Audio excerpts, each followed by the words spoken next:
הסיומת. מכיוון שהאורך של הניצבים הבולטים החוצה הוא לא שווה, כי כל אחד עשה מסלול אחר באמצע, ולפעמים יש אחד שנמשך קצת יותר בצד זה או בצד אחר. לכן, אורך הניצבים מסביב הוא גם לא שווה. צריך למצוא את הניצבים הכי קצרים, כי הם בעצם מגבילים אותנו לגודל הסיומת. באופן כללי, אם הניצבים ארוכים, הסיומת תהיה יותר רחבה. ואם הם קצרים, אז הסיומת תהיה יותר קצרה. אם אתם יודעים מראש שתרצו סיומת רחבה, מראש כדי לקחת ניצבים בהתחלה שהם יותר ארוכים. יש כאן זוג ניצבים לבנים שהוא קצר. וכאן אחד הניצבים בזוג נשבר. אז זה גם מקטין את האורך שלו. לפני קליעת הסיומת, נרטיב את הניצבים. ניקח את המנדלה למקלחת ונרטיב עם מים חמים את הניצבים. עם טוש אפשר להשפריץ פשוט רק על הניצבים ולא על האמצע. אחרי שהרטבנו את הניצבים, נזהה שוב את הניצב הכי קצר ונתחיל איתו. נקלע לכיוון ימין. נעבור מאחורי הניצב מימין, ומעל זה שאחריו, ומכיוון שזה קצר, ואני רואה שאין לי עוד אפשרות לעשות עוד צעד נוסף, נעביר את שאר הניצב אחורה, ונשאיר אותו למטה.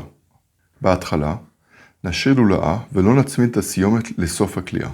ניקח את הניצב הבא מימין, ונעביר אותו מתחת ומעל, בצמוד לניצב הקודם, ונעביר את הקצה אחורה.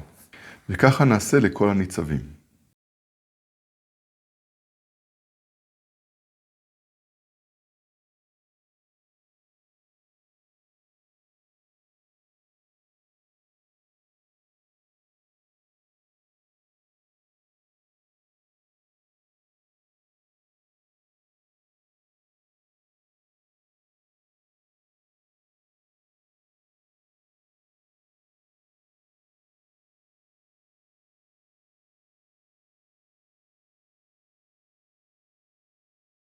כשהגענו לשניים האחרונים, נעביר את הניצב מאחורה, ואז נכניס את הקצה לתוך ההולאה הראשונה.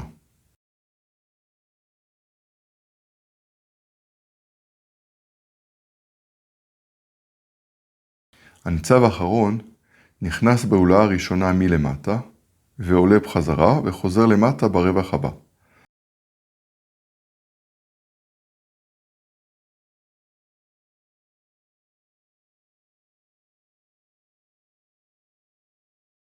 סיימנו להכניס את הניצבים.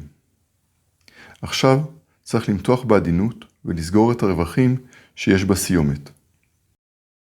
נהפוך את המנדלה, וכשהיא הפוכה נמתח את כל הקצוות.